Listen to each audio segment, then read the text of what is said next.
Hello friend, स्वागत है आपका स्पर्श पीएससी एजुकेशन सेंटर के इस ऑनलाइन पोर्टल में। अभी हम पढ़ रहे हैं छत्तीसगढ़ में जनजाति।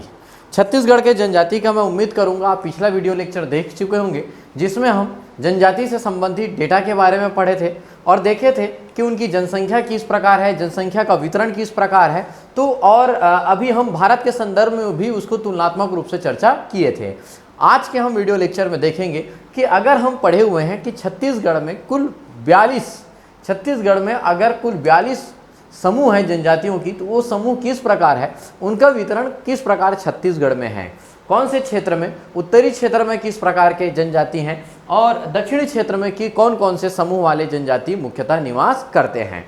खैर, तो ध्यान से समझिएगा। एक्चुअली जनजाति लेक्चर जो पूरा विषय है वो हार्डली 6-7 वीडियो लेक्चर लगता है कंप्लीट कराने में, लेकिन इसको याद करना उतना ही बड़ा टास्क होता है, थोड़ा मुश्किल कार्य होता है, क्योंकि ये हमारे इसमें जो आपको नाम सुनने को मिलेगा वो हमारे दैनिक जीवन के नाम नहीं होते हैं, ये उनके द्वारा स्थानीय शब्द होते हैं, स्थानीय लोगों द्वारा उनके द्वारा प्रयुक्त किया जाने वाला शब्द होता है। तो इसलिए थोड़ा उन शब्दों को याद करना थोड़ा सा मुश्किल टास्क होता है, बट मुश्किल है, नामुमकिन नहीं है।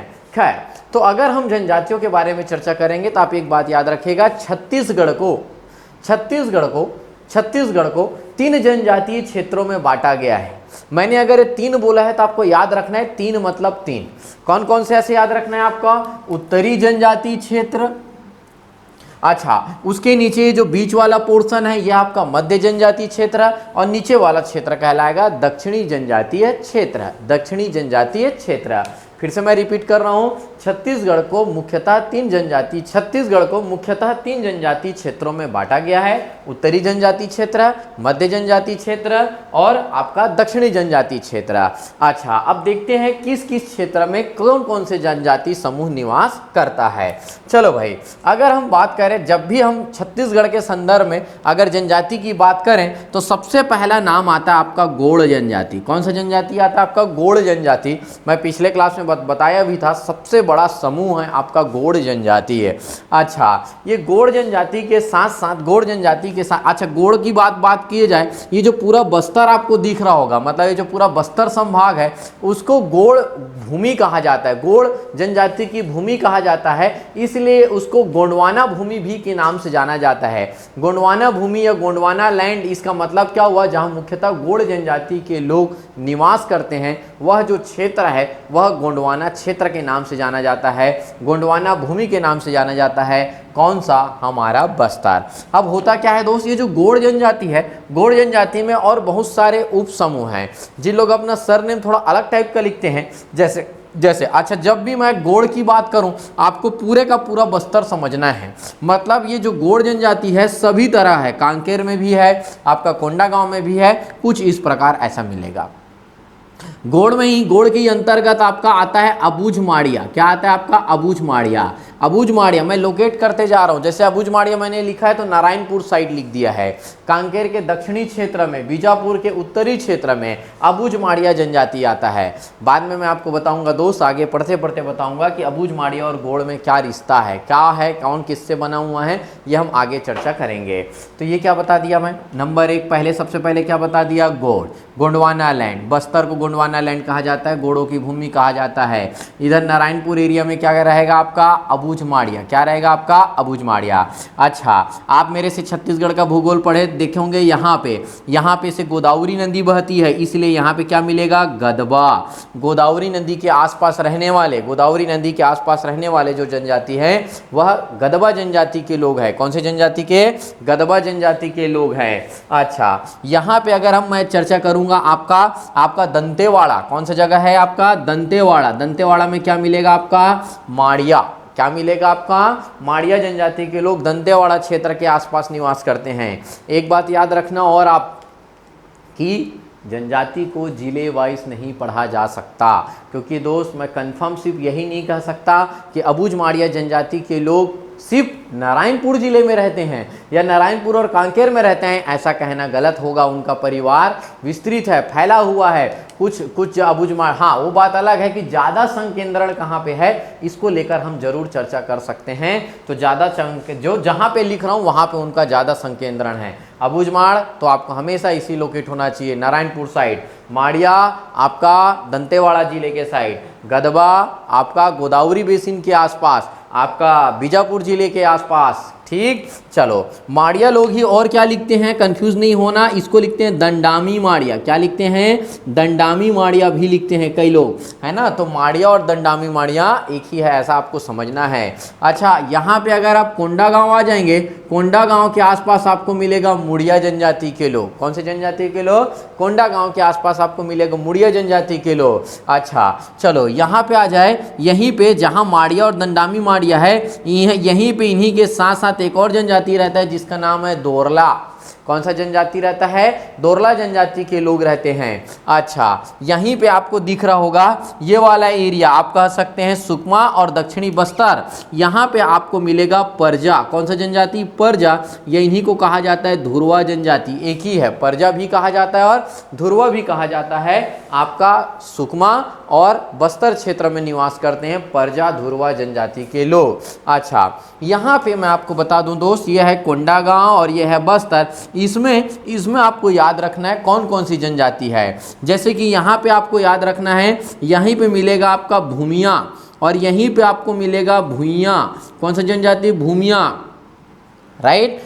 क्या क्या मिल गया, भूमिया, भूइया और यहीं पे आपको एक और जनजाति मिलेगा, वेरी वेरी इंपॉर्टेंट, जिसका नाम रहेगा भतरा।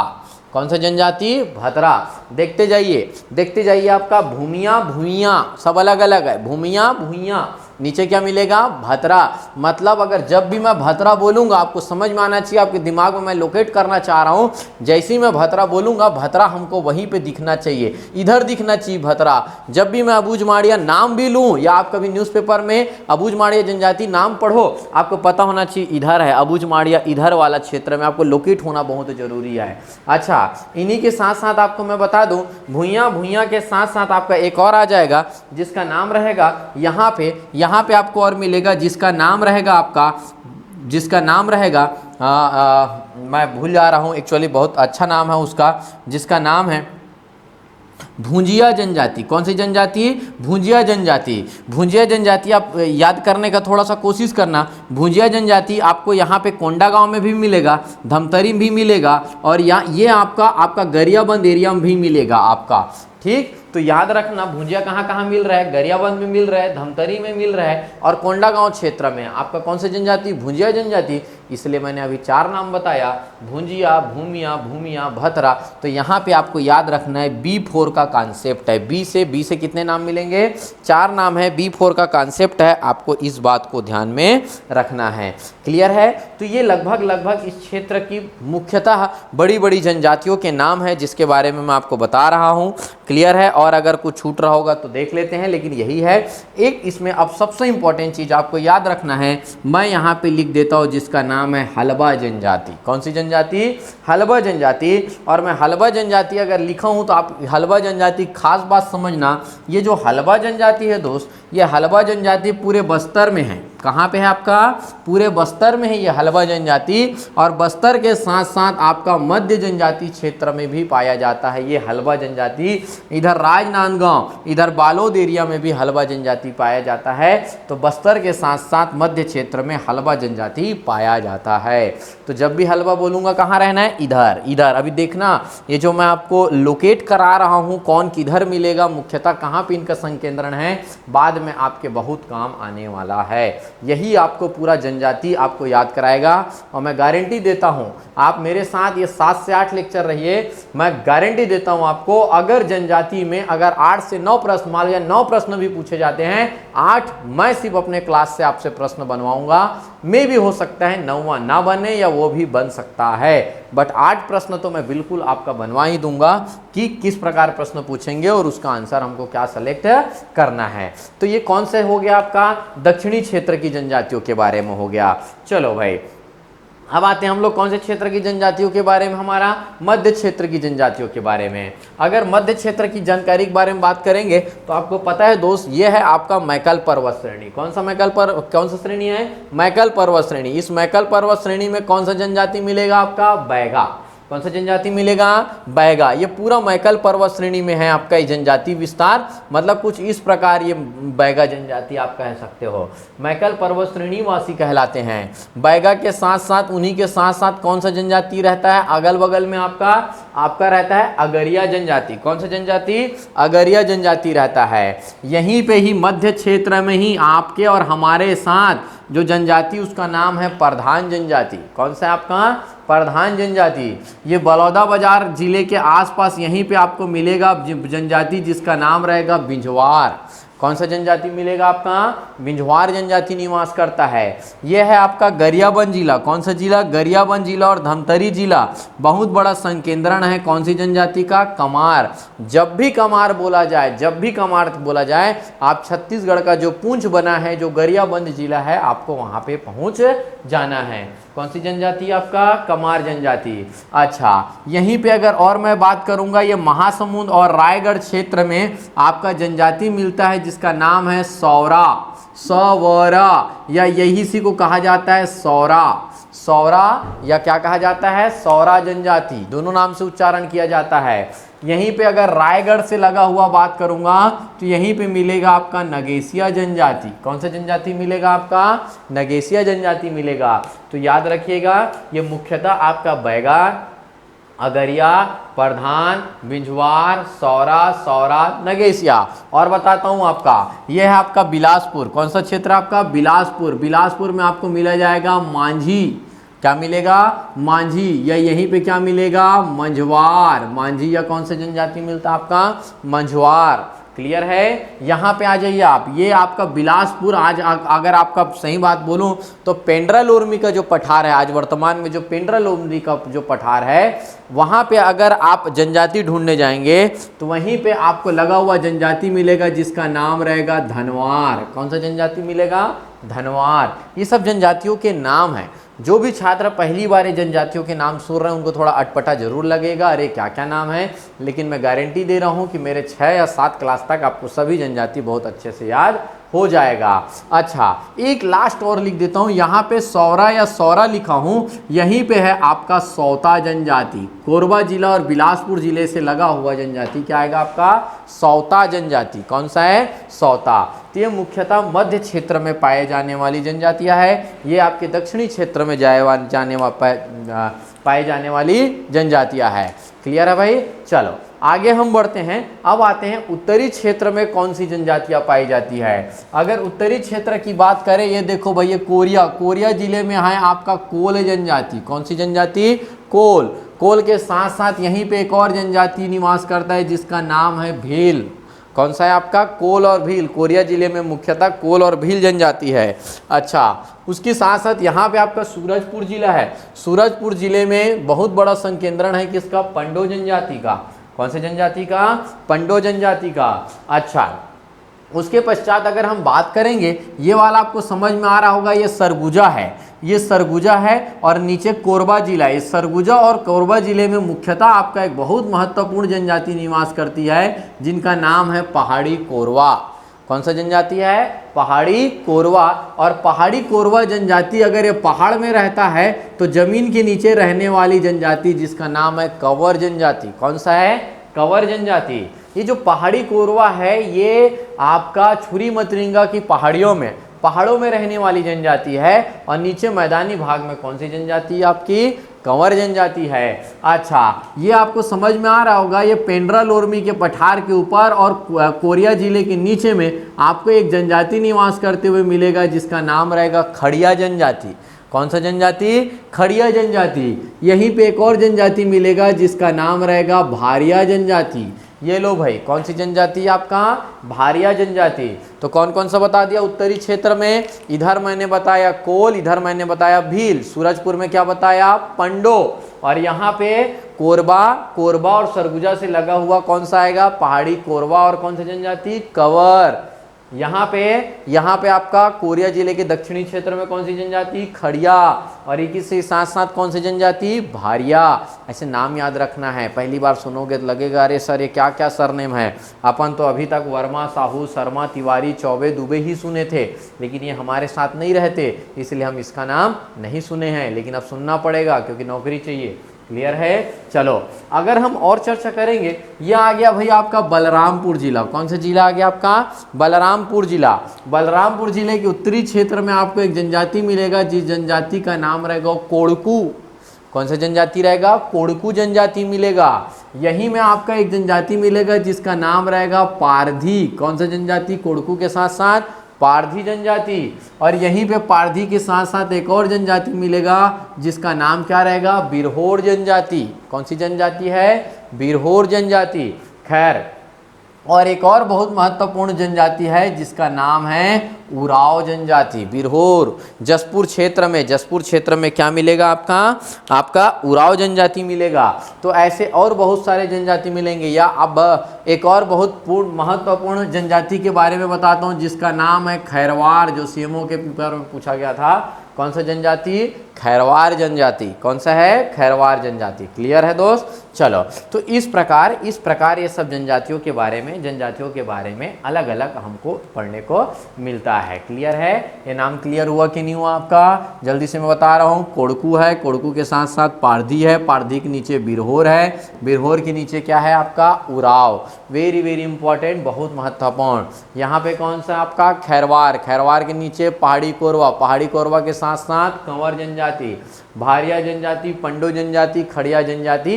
तो ऐसे बहुत सारे जनजाति हैं। आपको याद होगा, मैंने बताया ही था कि छत्तीसगढ़ में कुल 42 जनजाति समूह हैं और 161 उप समूह हैं। यही सब मिलकर आपका छत्तीसगढ़ का जनजाति है। तो आपसे ये प्रश्न पूछा जा सकता है, सीधी सीधी बात, तो लिख देगा इनमें से कौन सी जनजाति छत्तीसगढ़ के उत्तरी क्षेत्र में नहीं है, उत्तरी क्षेत्र में नहीं पाई जाती। 3 ऑप्शन यहाँ से उठा देगा, एक ऑप्शन यहाँ से लिख देगा भातरा। तो आपको बताना पड़ेगा भाई उत्तरी क्षेत्र में नहीं पाया जाता है। तो मेरे बोलने का मतलब है, अभी तक मैं आपके मैप के माध्यम से यही समझाना चाह रहा था, जब भी भातरा बोला जाए तो आपको समझ जाना है सर इधर कहीं बात कर रहे हैं।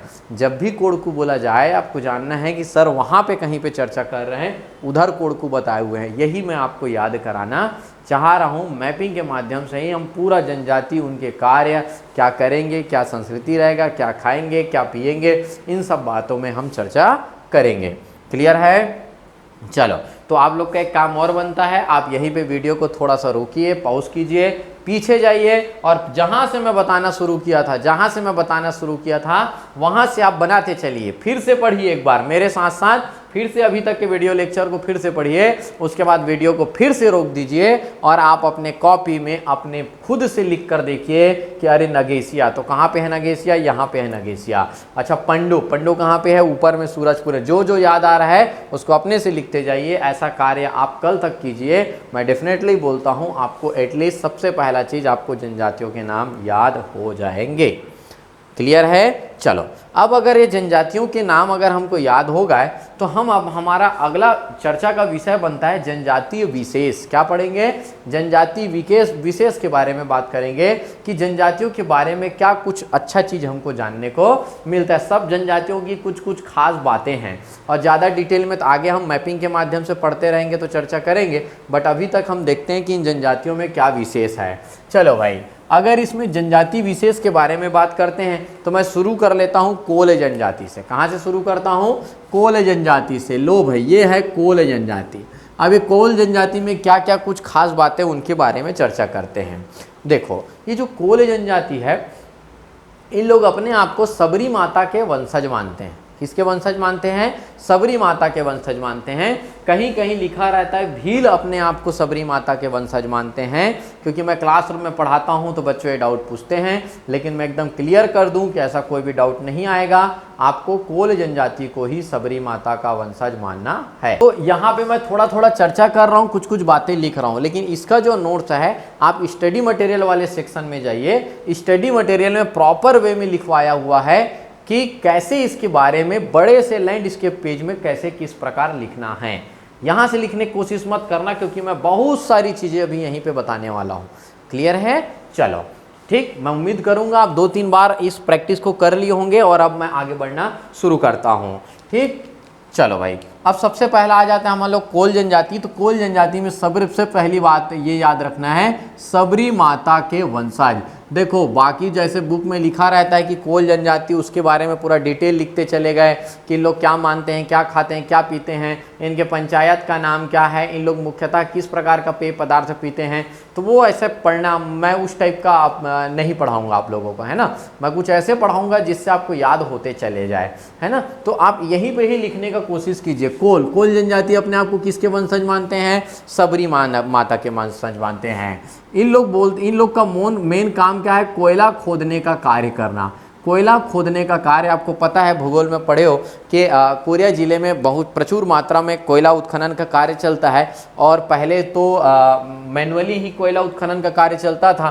तो ये कोल जनजाति के लोगों का मुख्य कार्य है कोयला खोदने का कार्य करना। और इन लोग ऐसा मानते हैं कि जो कोरिया का नामकरण है, कोरिया का जो नामकरण किया गया है, ये नामकरण इसी कोल जनजाति के कारण हुआ है। कोरिया का नामकरण हमारे ही कोल जनजाति के कारण हुआ है, ऐसा इन लोगों का मानना है। ठीक है, चलो भाई अगला हम किसके बारे में चर्चा करेंगे? भील जनजाति। किसके बारे में? भील जनजाति। अगर ये भील जनजाति के बारे में अगर चर्चा करें तो एक चीज़ इसमें बिल्कुल याद रखना है कि ये जो जनजाति है ये मध्य प्रदेश की सबसे बड़ी जनजाति है। जैसे छत्तीसगढ़ की आपसे पूछा जाए सबसे बड़ी जनजाति कौन है, तो गोंड जनजाति है। उसी प्रकार भील जनजाति मध्य प्रदेश की सबसे बड़ी जनजाति है। बट बंटवारे के पश्चात क्या हुआ, वो जनजाति लोग जो कुछ इधर उधर रह गए थे वो यहीं छत्तीसगढ़ में ही रह गए। इनकी संख्या बहुत कम है, ज़्यादा इनकी संख्या नहीं है। तो याद रखना है मध्य प्रदेश की प्रमुख जनजाति है। मध्य प्रदेश की प्रमुख जनजाति है। ये सब बार बार बोल रहा हूँ, नोट्स से आप अच्छे से लिख लेंगे। अगला हम कहाँ पे आ जाए हम लोग? पंडो बारे में। किसके बारे में? पंडो के बारे में। अगर पंडो के बारे में चर्चा करें तो ये जो पंडो जनजाति हैं, ये इनकी खास बात ये है कि इन लोग अपने आप को महाभारत के पांडवों के वंशज मानते हैं। ऐसा मानते हैं कि वही पांडवों से ही इनकी उत्पत्ति हुई है। तो ये है पंडो जनजाति। याद रखना, पांडवों को वंशज मानते हैं। क्या मानते हैं? पांडवों को वंशज मानते हैं। ये लो भाई, पांडवों को वंशज मानते हैं कि वही परिवार है जो आज ऐसा बनता जा रहा है। एक चीज़ और याद रखना, ये जो पंडो जनजाति है वो राष्ट्रपति के दत्तक पुत्र कहलाते हैं। क्या कहलाते हैं? राष्ट्रपति के दत्तक पुत्र कहलाते हैं। हुआ एक बार ऐसा था राष्ट्रीय आंदोलन के दौरान, जब राष्ट्रीय आंदोलन चल रहा था, स्वतंत्रता आंदोलन की घटनाएं हो रही थी, तो हमारे पहले राष्ट्रपति डॉक्टर राजेंद्र प्रसाद जी आंदोलन के दौरान यहाँ आए थे इस क्षेत्र में। और आते आते उनको कुछ मुसीबतें आई, तो वो यही जनजातियों के बीच में ही रुके पंडो जनजाति के बारे में और उनके संरक्षण को लेकर आश्वासन दिए थे। इसीलिए इस पंडो जनजाति को राष्ट्रपति के दत्तक पुत्र के रूप में जाना जाता है। तो इनके बारे में दो खास बातें हैं। पांडवों को वंशज, अपने आप पांडवों को अपना पांडवों के वंशज मानते हैं, है ना। अपने आप को क्या मानते हैं कि वो पांडवों के वंशज हैं, ऐसा वो मानते हैं। और राष्ट्रपति के दत्तक पुत्र कहलाते हैं। अच्छा, ये पांडवों को अपने वंशज मानते हैं तो मैं बता दूं, ये कंवर जनजाति। कौन सी जनजाति? कंवर जनजाति। कंवर जनजाति की खास बात बताता हूँ। ये कंवर जनजाति के जो लोग हैं वो कौरवों को वंशज मानते, कौरवों के वंशज मानते अपने आप को। देखो महाभारत युद्ध यहीं पे हो जाएगा लग रहा है ना। पंडो लोग अपने आप को पांडव के वंशज मानते हैं और कंवर जनजाति के लोग अपने आप को कौरवों के वंशज मानते हैं। कुछ इस प्रकार इनके मानने का तरीका है। लेकिन बार बार जो कई बार ये पूछा जाता है, इस बात को याद रखना कि इन लोग सैनिक कार्य करते थे। ये सब थे हो गया, पहले जमाने के हैं। ये लोग कौन सा कार्य करते हैं? सैनिक कार्य करते थे पहले। अब बताऊंगा कैसे सैनिक कार्य करते हैं, चर्चा करेंगे। अच्छा चलो भाई, यहीं पे कौन सी जनजाति हमारा? खड़िया जनजाति। क्या जनजाति? खड़िया जनजाति। इसका काम है पालकी ढोना। क्या ढोना इनका काम है? पालकी ढोना इनका काम है भाई। ठीक, पालकी ढोते हैं इन लोग। अच्छा अभी समझते जाइएगा ये पालकी ढोना क्या होता है, क्या मैं आपको बताना चाह रहा हूँ, देखते जाइएगा, ध्यान देते जाइएगा। देखो ये मैं यहाँ पे बना दिया ये गोड़। क्या बना दिया? गोड़। एक्चुअल में जो गोड़ होते थे एक समय में राजा होते थे। गोड़ लोग जनजातियों में राजा हुआ करते थे। ठीक, ये जो गोड़ राजा मैं बता रहा हूँ, ये राजा जो गोड़ होते थे इसमें सब अलग अलग होते थे। जैसे कि क्या होता था, नंबर 1 मैं बात करा दूँ सैनिक कार्य। क्या लिख दिया अभी मैं? सैनिक कार्य। गोड़ राजाओं में सैनिक कौन हुआ करते थे? कंवर जनजाति के लोग। कौन से जनजाति के लोग? कंवर जनजाति के लोग। अच्छा अभी मैंने बताया पालकी ढोना। क्या ढोना बताया मैं? पालकी ढोना। तो गोड़ जब राजा होते थे तो उनकी पालकी ढोने का काम कौन से जनजाति के लोग करते थे? खड़िया जनजाति के लोग करते थे। मतलब उस समय जो राजा महाराजा होते थे तो हर जनजाति का अपना अलग अलग कार्य निर्धारित कर दिया गया था। चलो भाई, तो खड़िया में क्या याद रखोगे? खड़िया जनजाति का कार्य क्या है? पालकी ढोने का कार्य। मैं बार बार बोल रहा हूँ, मैं जैसा लिख रहा हूँ वैसा मत लिखिएगा, जैसा नोट्स में प्रॉपर लिखा हुआ है आपको वैसा ही लिखना है। चलो भाई, अगला हम यहाँ पे आ जाते हैं कोड़कू जनजाति। कौन सी जनजाति? कोड़कू जनजाति। कोड़कू जनजाति नाम से है कोड़कू मतलब कोड़ने का काम, कोड़ना मतलब खोदने का काम। तो इन लोगों का मुख्य कार्य भूमि खोदने का कार्य करता है। क्या करते हैं? भूमि खोदने का कार्य करते हैं। अच्छा, उसके नीचे कौन सा है? पारधी। पारधी जनजाति में एक चीज याद रखना, ये जो पारधी जनजाति के लोग हैं ये एक्चुअल में इसी को शिकारी भी कहा जाता है। क्या कहा जाता है? शिकारी। अच्छा, ये किसका शिकार करते हैं ये भी याद रखना है, काले पक्षी का शिकार करते हैं। किसका शिकार करते हैं? काले पक्षी का शिकार करते हैं। मुख्यतः ऐसा माना जाता है कि इन लोग काले पक्षी का ही शिकार करते हैं। किसके बारे में हो गया ये? पारधी जनजाति के बारे में। अगले ये जो बिरहोर जनजाति है, पारधी के नीचे ही बिरहोर जनजाति है, इस बिरहोर जनजाति को कहा जाता है वनचर। क्या कहा जाता है? वनचर के नाम से जाना जाता है। मैं बता दूं दोस्त, इसको वनचर के नाम से इसलिए ज़्यादा जाना जाता है क्योंकि इनका जो पूरा जीवन है वो वनोत्पाद शिकार इन्हीं पे ही उनका जीवन निर्भर होता है, इसलिए बिरहोर जनजाति को वनचर के नाम से भी जाना जाता है। अगला आ जाएगा उराव जनजाति। उराव जनजाति इन सभी जनजातियों में बहुत महत्वपूर्ण जनजाति है। बार बार इनके बारे में हम चर्चा करते रहेंगे, बट अभी अगर ज़्यादा नहीं थोड़ा बहुत चर्चा करूं तो उराव जनजाति में बस एक बात याद रखना, ये छत्तीसगढ़ की सबसे शिक्षित जनजाति है। छत्तीसगढ़ की सबसे शिक्षित जनजाति, क्या लिखेंगे आप? छत्तीसगढ़ की सबसे शिक्षित जनजाति है, ऐसा इनके बारे में आप कह सकते हो। क्लियर है? खैरवार, ये प्रश्न पूछा गया था भाई सीएमओ में। खैरवार जनजाति का काम क्या करता है?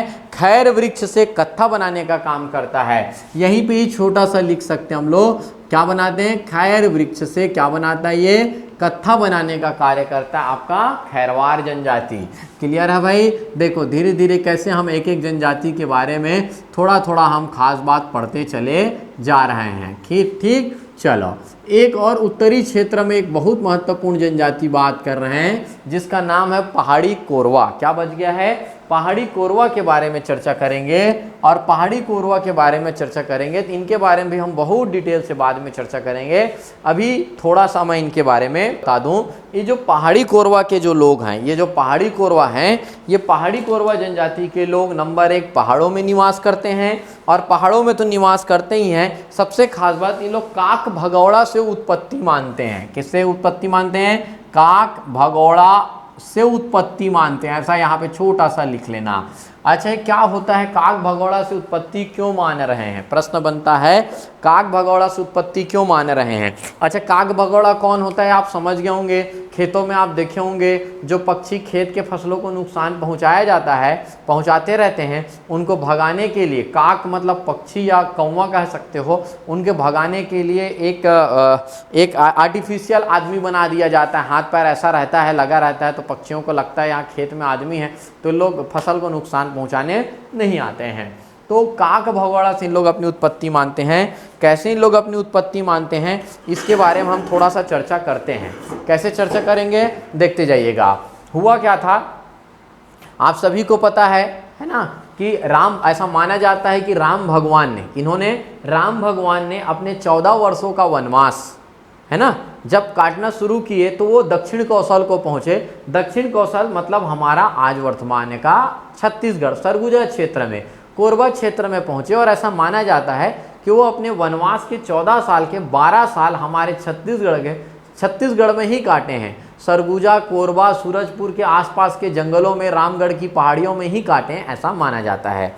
अब ऐसा मानते हैं कि उस समय भगवान राम और माता सीता अनाज की व्यवस्था करने के लिए खेती किया करते थे, और जब खेती किया करते थे तो देखे कि जब फसल उत्पादन होता था, फसल लगने लग जाता था, तो जो पक्षियां हैं वो फसलों को बहुत नुकसान पहुंचाता था।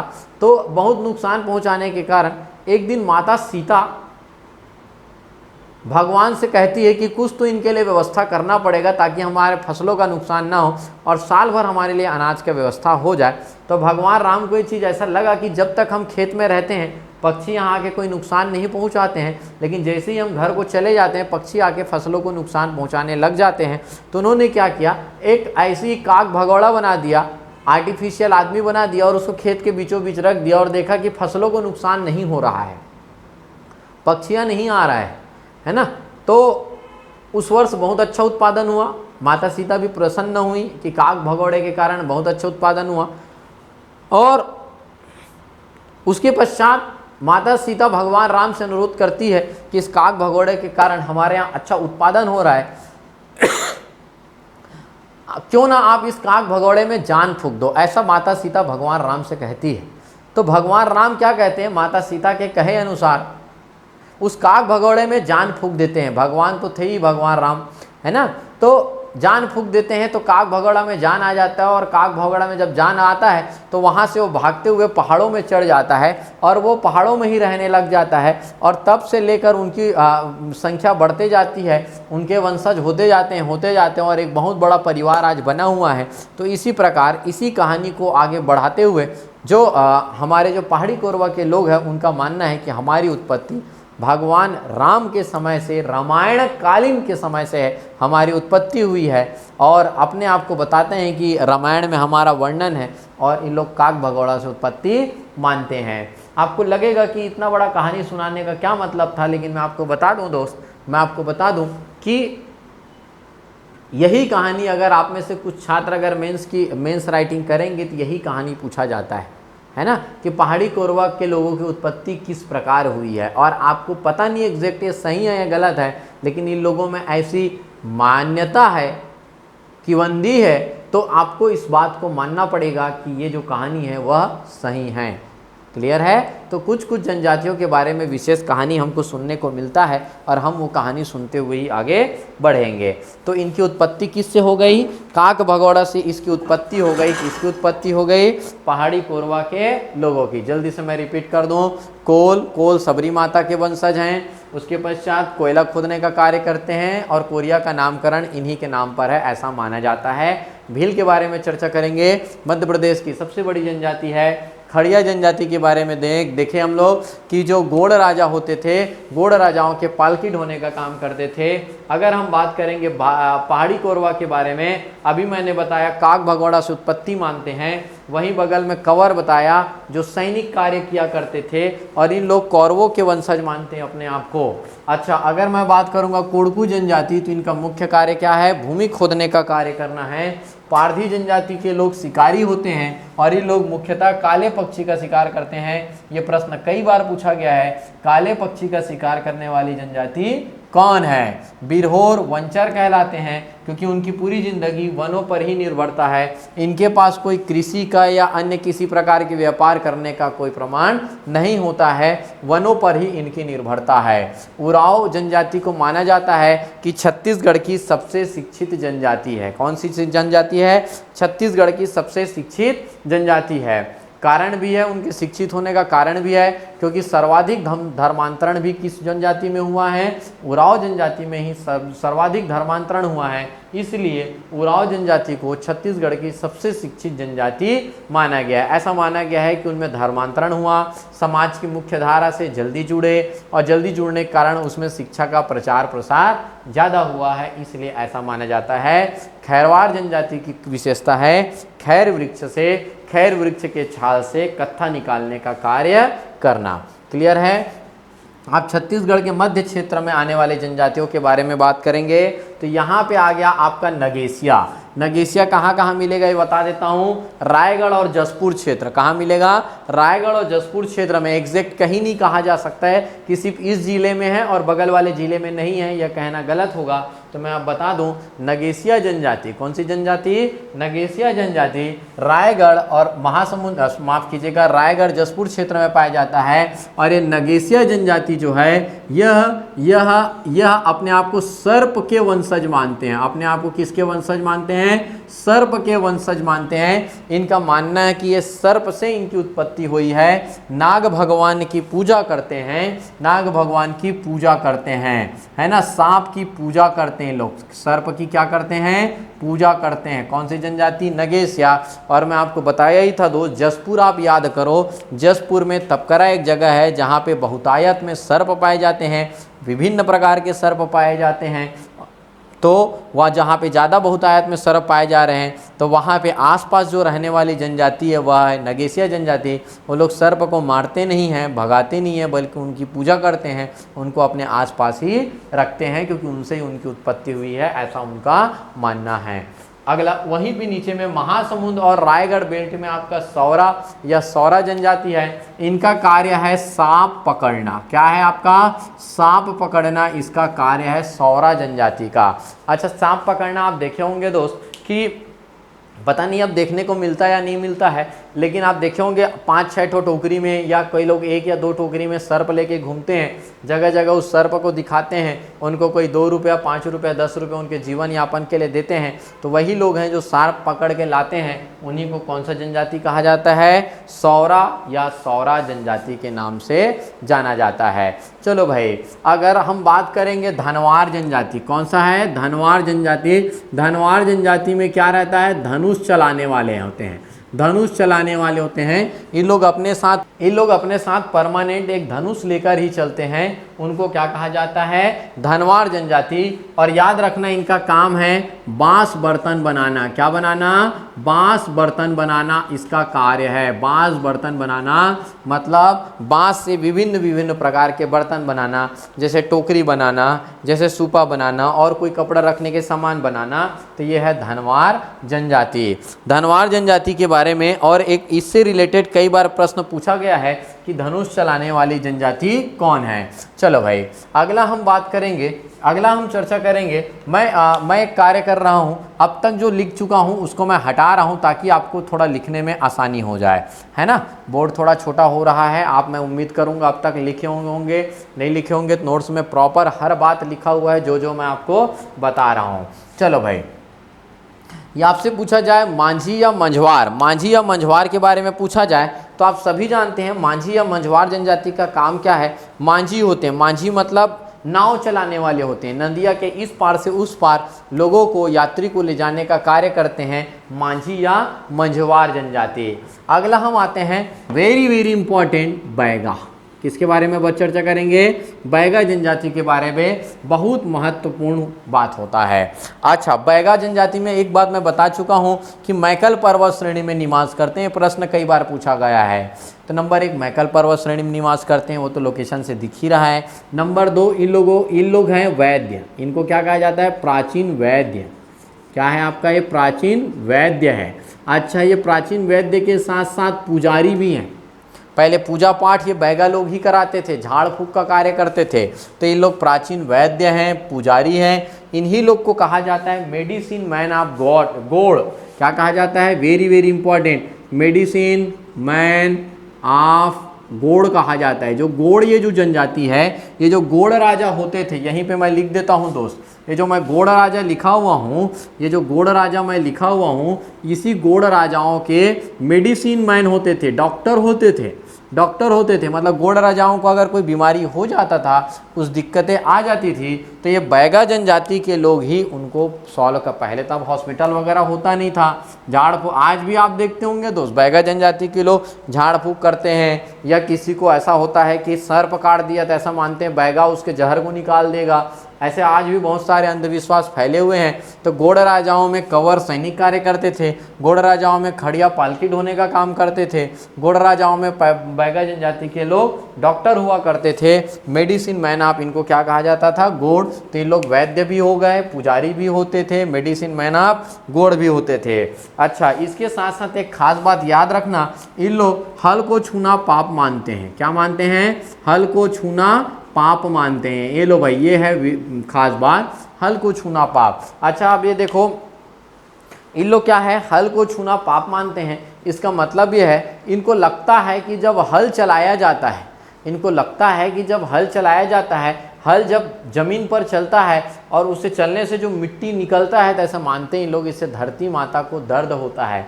हम उनके सीने में ऐसा दर्द कैसे दे सकते हैं? धरती माता को बहुत पूजते हैं, प्रकृति प्रेमी होते हैं, और इसी कारण धरती माता को दर्द ना हो करके इन लोग हल नहीं चलाते। लेकिन इसको दुष्परिणाम भी देखने को मिलते हैं।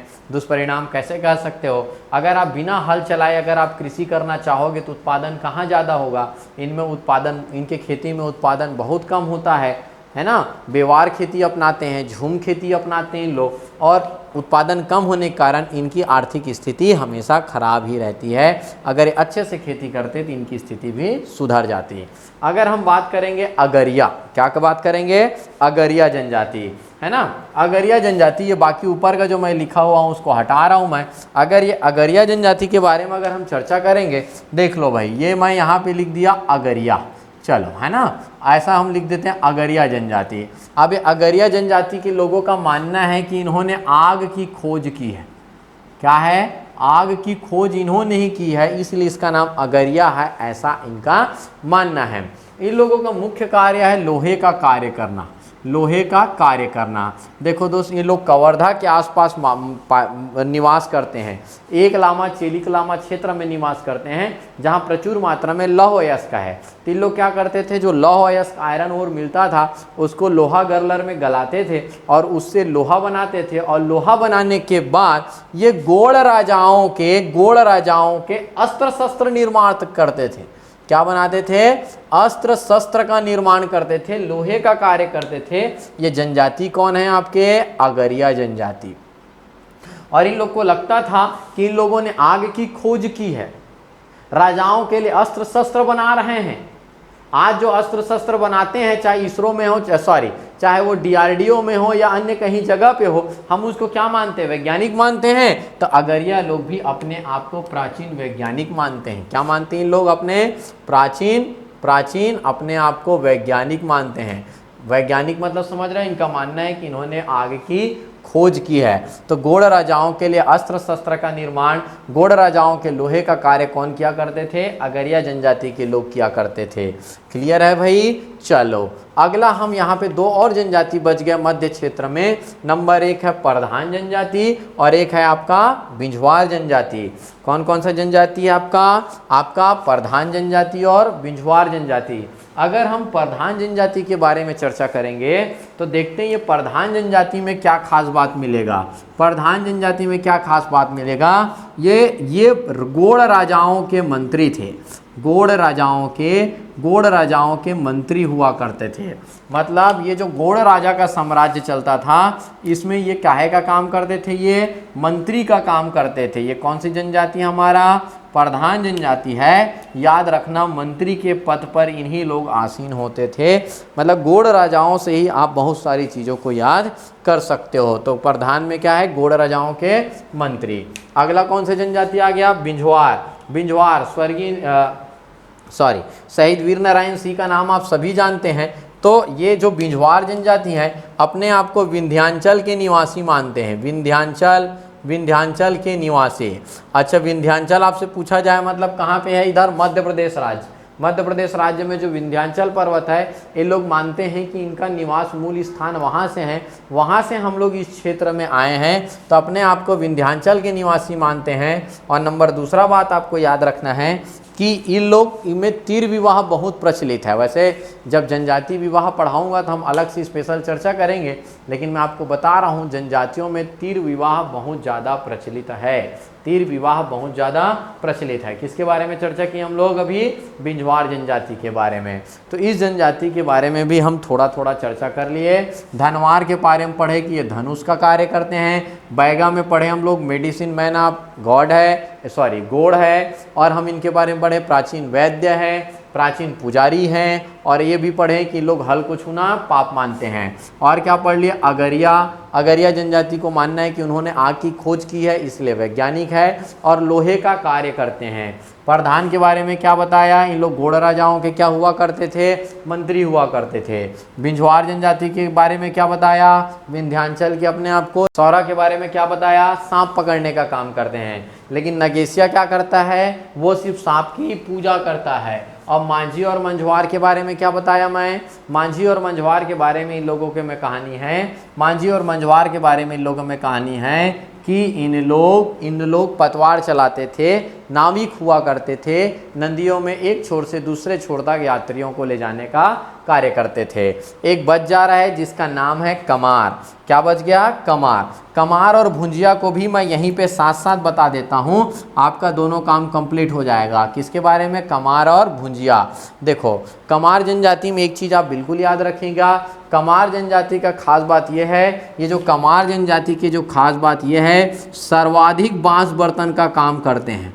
क्या करते हैं, सर्वाधिक बांस बर्तन का कार्य, सर्वाधिक बांस बर्तन का कार्य करते हैं, है ना। बांस बर्तन मतलब इन लोग सबसे ज़्यादा, देखो बांस बर्तन का कार्य बहुत सारी जनजाति करता है, कमार जनजाति भी करता है, आपका अभी बताया मैं धनवार जनजाति भी बांस बर्तन का कार्य करता है, बिरहोर जनजाति भी बांस बर्तन का कार्य करता है, बहुत सारे जनजाति। लेकिन सबसे ज़्यादा बांस बर्तन का कार्य करने वाली जनजाति गरियाबंद के आसपास निवास करने वाली कमार जनजाति है। और तो और कमार जनजाति के जो लोग हैं, इन लोग घोड़े को छूना पाप मानते हैं। किसको, घोड़े को छूना पाप मानते हैं। देखो अब पता नहीं भाई, इनकी स्टोरी तो खैर मैं नहीं जान रहा हूँ कि घोड़े को छूने से इनको क्या हो जाएगा, लेकिन इन लोग ऐसा मानते हैं। उन्हीं के साथ साथ याद रखना, कमार और भुंजिया साथ साथ रहते हैं, एक ही गांव में रहते हैं। एक बस्ती कमार वालों का है तो एक बस्ती भुंजिया वालों का रहता है, साथ साथ रहते हैं कमार और भुंजिया। तो जो भुंजिया जनजाति में याद रखना, भुंजिया मतलब होता है भुंजना, भुंजना मतलब इन लोग तपते लोहे से इलाज करते हैं, मतलब आंकना बोलते हैं, छत्तीसगढ़ी शब्द होता है आंकना। जैसे कि अगर कोई बीमार पड़ गया, किसी को महामारी आ गया, तो भुंजिया जनजाति के लोग क्या करते थे, तपते लोहे से उस व्यक्ति का इलाज करते थे। तो याद रखना, भूंज देते थे, तो इससे क्या होता है, तपते लोहे से इलाज करते थे, तपते लोहे से क्या करते थे, इलाज किया करते थे, जिसका नाम क्या है, भुंजिया जनजाति। अच्छा, इस भुंजिया जनजाति में याद रखना, इनके रसोई को लाल बंगला कहा जाता है। क्या कहा जाता है, इनके रसोई को लाल बंगला कहा जाता है। ये चीज़ भी याद रखना है, इनके रसोई को लाल। ये प्रश्न अभी CGPSC 2019 में हाल फिलहाल में ही पूछा गया था कि लाल बंगला नामक रसोई किस जनजातियों में प्रचलित है, तो भुंजिया जनजातियों में प्रचलित है। और आपको मैं एक चीज़ बता दूं दोस्त, ये भुंजिया और कमार जनजाति से भी संबंधित एक बहुत महत्वपूर्ण कहानी है, बहुत महत्वपूर्ण कहानी है। ऐसा माना जाता है, मतलब इसमें अगर आपको कभी पूछा जाए, इन लोग भी अपने आप को रामायण कालीन साक्ष्यों से जोड़कर देखते हैं। इन लोग ऐसे बताते हैं कि जो भगवान का जो रामायण है, उस रामायण में भी हमारा वर्णन है, मतलब उस समय से हम लोग हैं। कैसे इन लोग बताते हैं ये भी बता देता हूँ, जल्दी से शॉर्टकट में बताता हूँ। आपका वैसे रामायण पूरा हिल जाएगा इसको सुनने के पश्चात, लेकिन आपको जानना भी जरूरी है अगर भविष्य आप मेंस राइटिंग वगैरह करेंगे तब। ऐसा मान्यता है कि आप सभी को पता है, माता सीता ने अग्नि परीक्षा दिया था, है ना, अग्नि परीक्षा दिया था। और ऐसा इन लोग का रामायण ऐसा है, इन लोग मानते हैं कि जब अग्नि परीक्षा हो रहा था तो माता सीता का हाथ का एक उंगली जल गया। वैसे आप सभी को पता है कुछ नहीं हुआ था, है ना, लेकिन माना जाता है कि हाथ का एक उंगली जल गया था। और हाथ का एक उंगली जल गया था तो माता सीता से भगवान राम पूछे, आपने तो कहा था कि आप एकदम, आपको रावण ने हाथ भी नहीं लगाया, तो आपका हाथ कैसे जल गया, अगर आप पवित्र थे तो आपका हाथ नहीं जलना था। तो माता सीता ने बताई कि जब लंका में मिलने के लिए हनुमान जी जब सबसे पहले गए थे और उनको जाके मिले थे, तो उस समय भगवान हनुमान जी से उनके हाथ टच हो गए थे किसी कारणवश, इसलिए वो हाथ जल गया, ऐसा बताए। तो ऐसा मानते हैं कि इससे भगवान राम बहुत क्रोधित हुए, ऐसा इनका कहना है, मेरा कहना नहीं है, इन लोगों का कहना है। और हिंदी ग्रंथ अकेडमी की पुस्तक में जो लिखा हुआ है उस प्रकार है। तो भगवान राम हनुमान जी के लिए बहुत क्रोधित हुए और भगवान राम इस हनुमान भगवान को मतलब हनुमान भगवान को मारने के लिए दौड़ा है। हनुमान भगवान भागते रहे और बंदर का एक रूप तो थे ही, हनुमान जी जाकर पेड़ों में चढ़ गए, बहुत ऊंचे पेड़ में चढ़ गए। तो भगवान राम हनुमान जी को बोलते रहे कि आप नीचे आइए, मेरे को आपको जो सजा देना है वो देना ही है, लेकिन हनुमान जी बार बार नहीं आए। तो उस समय यह वर्णन मिलता है कि हनुमान जी को नीचे उतारने के लिए कमार जनजाति के लोगों के द्वारा धनुष का निर्माण किया गया, क्योंकि उन लोग बांस का कार्य करते थे, और भुंजिया जनजाति लोग जो लोहे से संबंधित कार्य करते थे, तपते लोहे में कार्य करते थे, तो उनके द्वारा बाण बनाया गया। कमार जनजाति के लोगों के द्वारा धनुष बनाया गया और भुंजिया जनजाति के लोगों के द्वारा बाण बनाया गया। इस प्रकार बनता है एक धनुष बाण, और उस धनुष बाण से भगवान राम को मूर्छित करके उस पेड़ से नीचे उतारा गया। तीन लोग ऐसा बताते हैं अपने कहानी के अनुसार, इनका कहानी है। भले ही आपका रामायण हिल गया होगा, मेरा रामायण हिल गया होगा, लेकिन आपको नौकरी चाहिए तो ऐसा कहानी आपको याद रखना है। ऐसा है, इनके चीज़ों को याद रखना बहुत ज़रूरी है। क्लियर है? चलो भाई, तो ये दो हो गया आपका, एक उत्तरी क्षेत्र और एक क्या हो गया आपका मध्य क्षेत्र। अगला हम लोग आते हैं, यहाँ पे भूमिया और भूइया के बारे में ज़्यादा डिटेल नहीं मिलेगा। भातरा जनजाति के बारे में हम बिल्कुल चर्चा करेंगे। भातरा जनजाति के बारे में हम चर्चा क्या करेंगे? नंबर एक इसमें हम पढ़ेंगे भित्री सेवक का कार्य करते हैं। भित्री सेवक का कार्य करते हैं। कौन लोग भित्री सेवक का कार्य करते हैं? आपके भातरा जनजाति के लोग भित्री सेवक का कार्य करते हैं। नंबर एक बात ये भी याद रखना, ये लोग राजा अन्नम देव के साथ आए थे। किसके देश साथ आए थे? राजा अन्नम देव के साथ आए थे। अच्छा, राजा अन्नम देव आपको मैं इतिहास में बताऊंगा, काकती राजा अन्नम देव कैसे आया, कहाँ कैसे बस्तर पहुंचा, कैसे राज किया, वो बात की बात है। अभी बस याद रख लो, राजा अन्नम देव के साथ ये लोग आए थे। और जो भातरा जनजाति के लोग जहाँ निवास कर रहे हैं वो उड़ीसा से लगा हुआ है, तो इसमें ना उड़ीसा की संस्कृति देखने को मिलता है। ये बात आपको 2 बार पूछा गया है। उड़ीसा की संस्कृति का प्रभाव दिखता है भातरा जनजाति में। ये लोग जो भतरी बोली बोलते हैं वो स्वयं अपने आप में एक उड़िया बोली है। तो मेरे बोलने का मतलब इसमें उड़ीसा की संस्कृति का प्रभाव दिखता है। अच्छा, इन लोग क्या मानते हैं? इन लोग अपने आप को भरत के, राजा भरत के वंशज मानते हैं। इनका मानना है कि रामायण में जो भरत थे, राम भगवान के भाई थे, है ना, उससे इनकी उत्पत्ति हुई है। वही वंश आगे बढ़ते बढ़ते ये ऐसा बना है। तो भतरा लोग अपने आप को भरत के संतान मानते हैं, उनके वंशज मानते हैं। ये किसके बारे में हो गया? हमारे भातरा जनजाति के बारे में। नीचे आपको दिख रहा होगा परजा या धुरवा जनजाति। किसके बारे में? परजा या धुरवा जनजाति है। परजा या धुरवा जनजाति के बारे में चर्चा करेंगे तो इनके बारे में तो आगे बहुत सारी खास बात देखने को मिलेगा। अभी एक खास बात आप इसके बारे में जान लो, ये लोग झाड़ फूक का कार्य करते हैं, है ना। इन लोग का सबसे इम्पॉर्टेंट काम है पशुपालन करना। नंबर 1 इन लोग का कार्य है पशुपालन करना। सुअर पालते इन लोग, और पशुपालन के साथ साथ ये परजा या धुरवा जनजाति के जो लोग हैं उसमें अभी मैं बताया झाड़ फूक का कार्य करते हैं। किसका कार्य करते हैं? झाड़ फूक का कार्य करते हैं। मुड़िया जनजाति, ये देखो वेरी वेरी इंपॉर्टेंट। मुड़िया जनजाति में हम देखेंगे, इसको लिखेंगे सांस्कृतिक रूप से समृद्ध जनजाति है। कहाँ से है? सांस्कृतिक रूप से इनको समृद्ध जनजाति माना जाता है। कौन सी जनजाति? आपका मुड़िया जनजाति।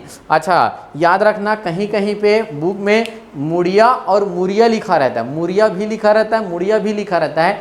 कंफ्यूज नहीं होना, र और ड में ऐसा है, एक्चुअल में मुड़िया है, लेकिन वो जो ड है वो कोंडागांव बस्तर से रायपुर पहुँचते पहुँचते तक बोलचाल में र हो जाता है। तो कंफ्यूज नहीं होना मुड़िया और मुड़िया को लेकर, ठीक। गोड़ में अगर हम एक बात लिख सकते हैं, छत्तीसगढ़ की सबसे बड़ी जनजाति। क्या लिखेंगे? छत्तीसगढ़ की सबसे बड़ी जनजाति है ये लोग हैं। छत्तीसगढ़ की सबसे बड़ी जनजाति आपकी गोड़ जनजाति। इससे पहले मैं मुड़िया में बोला, सांस्कृतिक रूप से समृद्ध जनजाति में बोला।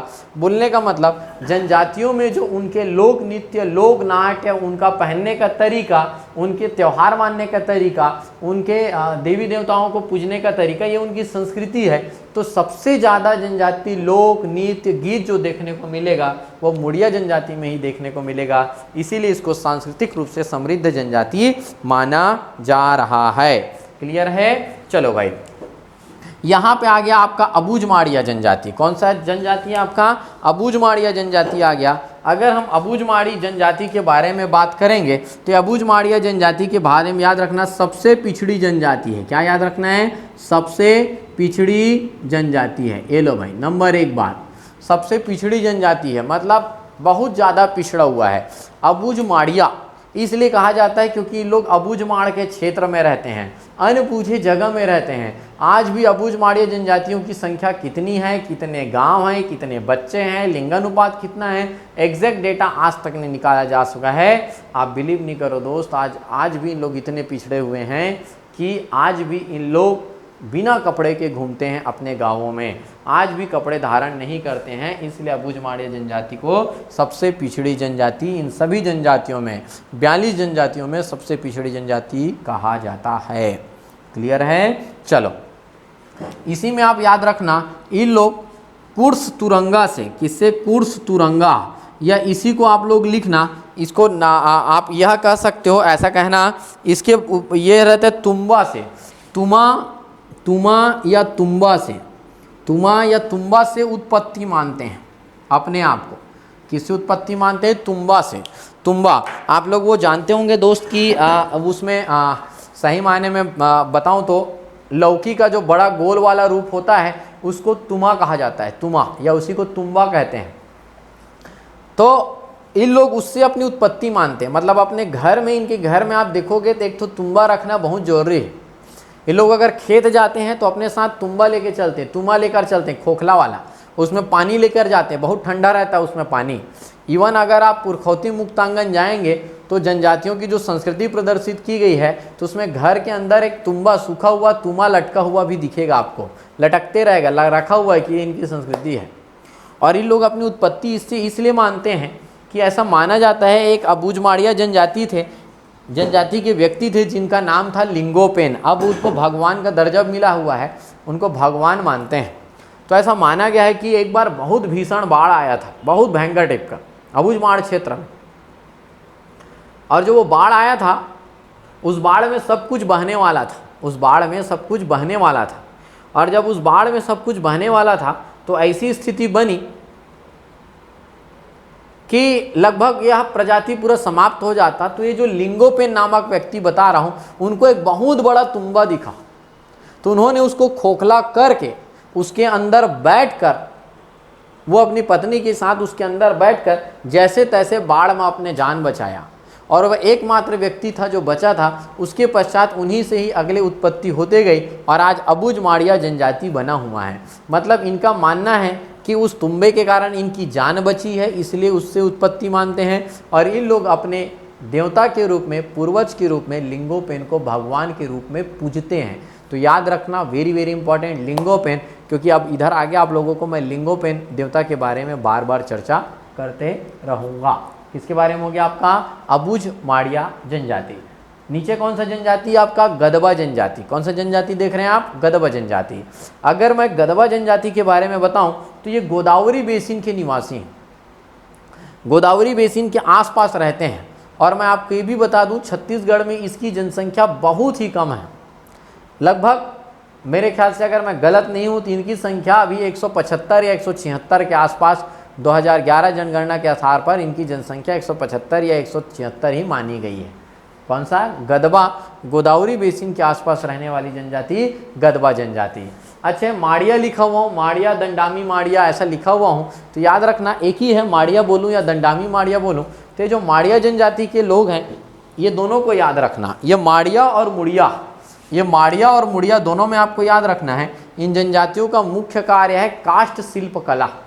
आप देखे होंगे बस्तर आर्ट, आप बिल्कुल सुने होंगे, जो लकड़ी में जो कुरेद कर पशु पक्षी बनाए जाते हैं, शेर बनाए जाते हैं, भगवान का चित्रण किया जाता है, मनुष्य के अलग अलग प्रकार के कार्य को प्रदर्शित किया जाता है। तो वो करने वाले ये मुड़िया या माड़िया जनजाति होंगे। काष्ठ शिल्प कला में बहुत निपुण होते हैं इन लोग। कौन है? मुड़िया और माड़िया दोनों हैं, मुड़िया भी और माड़िया है। याद रखना, बच गया आपका वेरी वेरी इंपॉर्टेंट, जिसका नाम क्या है? हलबा जनजाति। हलबा जनजाति के बारे में बार बार पूछा जाता है, आप इसको आप समझते जाइएगा और बगल में अपने अकॉर्डिंग लिख लीजिएगा। क्लियर है? तो देखते जाइए। ये जो मैं चर्चा कर रहा हूँ हलबा जनजाति, ये लोग आर्थिक रूप से संपन्न जनजाति हैं। आर्थिक रूप से संपन्न जनजाति बोलने का मतलब है ये धन धान्य से पूर्ण है, मतलब बाकी जनजातियों की अपेक्षा इनकी स्थिति बहुत अच्छी है, आर्थिक स्थिति बहुत अच्छी। क्यों अच्छी है ये भी बता देता हूँ कि क्योंकि इन लोग खेती करते हैं, कृषि कार्य करते हैं।